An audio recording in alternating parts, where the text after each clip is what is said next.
Kita akan lihat, kali ini kita akan lihat contoh-contoh soalan yang mengkehendaki awak semua untuk menyediakan penyata keuangan. Okey, awak boleh lihat dalam buku teks. Pertama sekali awak lihat contoh 4 ini adalah asas untuk awak mula menyediakan jadual persamaan perakaunan. Awak lihat di sini, baca dia punya urus niaga. Dan di bawah ini adalah jadual persamaan perakaunan. Jadual persamaan perakaunan ia bermula dengan aset. Awak tulis aset dan kalau boleh letak sama dengan equity tambah liability. Buat macam tu. Kemudian awak nak buat kolom ni, lihat kepada soalan. Biasanya soalan akan sediakan kotak untuk awak. Kalau dia suruh sediakan jadual persamaan perakaunan, memang ada disediakan kotak. Sekiranya tidak disediakan kotak seperti ini, maka awak wujudkan seperti dalam buku teks ini. Okey, dia ada urus niaga, ataupun di sini kadang-kadang dia buat apa? Dia tulis tarikh. Tengok kepada bentuk soalan. Kemudian aset, apa yang diuji, apa yang ditanya dalam aset ni, dan apa yang telah ditanya dalam liability dan juga equity pemilik. Okey, selepas awak record, awak masukkan dalam kotak-kotak yang berkenaan. Nanti cikgu tunjuk macam mana awak boleh masukkan. Setelah awak masukkan kotak-kotak seperti ini, awak masukkan nombor-nombor urus niaga di seperti ini. Yang terakhir awak kena cari jumlah. Okey, jumlah ni maksudnya baki akhir pada bulan itu. Kalau urus niaga ini berlaku pada bulan Mac, jadi jumlah ni adalah baki akhir pada bulan Mac. Okey, awak jumlahkan dulu semua. Jumlahkan seperti ini. Okey, kemudian yang terakhir awak cari angka pengimbang ataupun balance. Okey, seperti ini. Okey, dan sekiranya persamaan perakaunan awak itu balance, maksudnya tepatlah, tapi tak semestinya tepat. Mungkin awak ada salah masuk kotak ataupun kolom. Okey, kita pergi lagi. Ini contoh yang pertama, persamaan perakaunan pada 1 Ogos. Kemudian ada juga bentuk soalan seperti ini. Dia berikan kepada awak kejap Okey, cikgu minta maaf. Ini penyata kedudukan keuangan daripada soalan ini kan. Okey, cikgu sambung lagi. Setelah awak dapat sediakan penyata jadual persamaan perakaunan ini, maka awak kena sediakan penyata kedudukan keuangan. Penyata kedudukan keuangan dalam buku teks dia banyak bentuk T. Okey, dia banyak bentuk T. Boleh untuk awak sediakan bentuk T, tak ada masalah. Awak kena tahu debit di mana. Debit tu komponen apa? Aset bukan semasa dan juga aset semasa. Dan awak kena tahu kredit tu adalah komponen equity pemilik dan liability semasa. Dan satu lagi adalah liability bukan semasa. Okey. Dan tapi cikgu galakkan awak semua sediakan dalam bentuk penyata. Bentuk penyata, apa beza bentuk penyata dengan bentuk T ni? Beza dia adalah bentuk penyata awak kena cari modal kerja. Nanti awak tengok balik, lihat balik penyata keuangan di sebelum persamaan perakaunan ni. Ada diberikan contoh penyata keuangan ataupun penyata kedudukan keuangan sebelum persamaan perakaunan ni. Awak boleh rujuk balik format dia. Cikgu galakkan awak guna bentuk penyata sebab selepas ini awak akan belajar menggunakan bentuk penyata. Bentuk T hanya boleh digunakan dalam persamaan perakaunan. Sebab selepas ini untuk topik-topik seterusnya awak kena sediakan dalam bentuk penyata di mana soalan mengkehendaki awak untuk mencari modal kerja. Okey, kita pergi lagi. Penyata keuangan kedua. Okey, ini contoh lain. Contoh ini diberikan kepada awak pada akhir Disember 2016 dan ini adalah kalau akhir Disember 2016, maksudnya baki-baki ini semua adalah baki awal ataupun cikgu sebut baki BB pada 1 Januari 2017. Ya. Okey, awak lihat bentuk soalan ini, nampak Januari 2017. Awak baca semua urus niaga di sini. Okey, dan awak kena sediakan penyata kedudukan keuangan. Okey, di sini dia tak suruh awak sediakan jadual persamaan.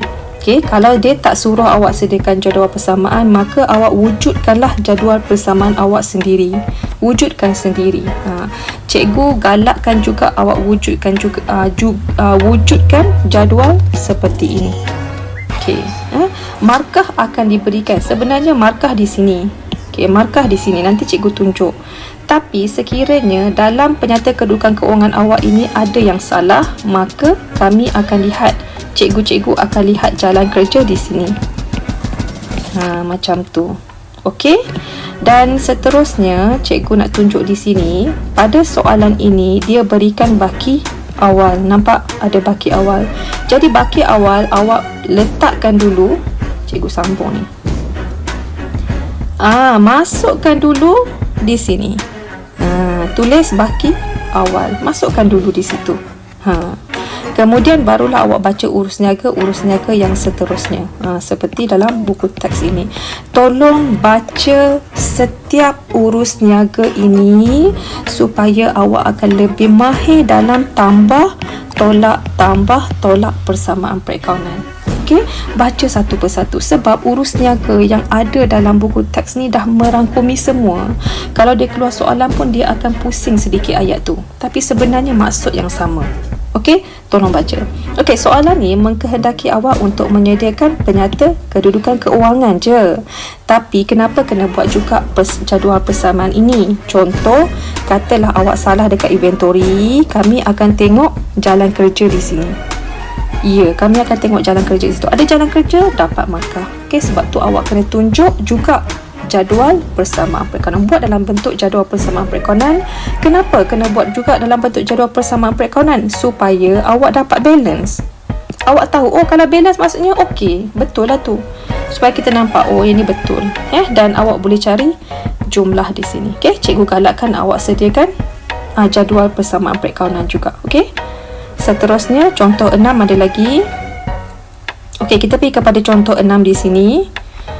Kita pergi kepada kedai Dobi Ramlah pada 31 Disember 2016. Baca soalan tu, tengok tempoh perakaunan. Okey, ini adalah baki akhir 2016. Cuba awak lihat soalan, dia nak apa? Tengok, dia nak Januari 2017. So, bila kita masuk Januari, baki-baki ini akan jadi baki awal pada 1 Januari 2017. Okey, so bila ada baki seperti ini, jangan lupa masukkan dulu dalam jadual persamaan perakaunan ini. Masukkan dulu. Dan bila awak masukkan nombor ini, baki-baki ini, pastikan dia balance, imbang. Okey, cuba awak kira. Nanti awak kira yang ni mesti sama dengan aset. Ya, mesti sama. Kalau tak sama, awak tak boleh teruskan. Kena cari dulu. Kalau di atas tu balance, maksudnya di bawah ni kalau awak record dengan betul, tambah tolak betul, jadual awak akan balance. Okey, di sini cikgu nak explain sedikit tentang ambilan. Okey, cikgu nak jelaskan sedikit tentang ambilan. Yang ni okey, rasanya awak boleh baca, lihat modal, untung bersih dan akaun belum bayar adalah liability semasa. Okey, ambilan kita lihat di sini. Mana soalan yang berkaitan dengan ambilan? Okey, ini. Tunai sejumlah RM50 diambil untuk bayar perubatan anak dia. Okey, kalau bayar untuk peribadi maksudnya ia ambilan. Dia ambil tunai. Jadi, tunai akan berkurang. Faham? Okey. Bila awak nak record dalam ambilan, awak kena tambah. Untuk ambilan ni dia agak unik sikit, dia special sikit. Awak kena tambah. Nampak tak beza? Cikgu, kat sini tunai, negatif, yang ni tambah. Tak samalah persamaan tu. Dia bukan tak sama, dia sebenarnya sama. Sebab apa? Sebab di sini, awak lihat di sini. Cikgu tambah, cikgu buang ni. Okey, awak lihat di sini. Bagaimana nak dapat equity? Equity tambah untung bersih tolak. Nampak? Formula dia tolak. Okey. So, bila tolak, semua urus niaga yang melibatkan ambilan di sini, awak tambah dulu. Awak buat positif dulu. Seperti ni. Buat positif dulu. Okey. Bila awak dapat nilai akhir, awak akan tolak lah. Macam ni cikgu tunjuk. Okey, 144,300 tambah. Dapat untung kan? Kalau positif, dia untung. Cikgu tambah 1300. Ambilan tolak 120. Kita ambil jumlah ni. Okey, Katalah, okey, cikgu tunjuk lagi. Okey, katalah awak nak buat tolak. Cikgu padam ni bagi nampak sikit. Okey, katalah di sini awak tolak. Contoh awak tolak. Maksudnya dia jadi negatif 120. Betul? Okey. Cikgu tunjuk kat sini. Dia berkaitan dengan operasi. Okey.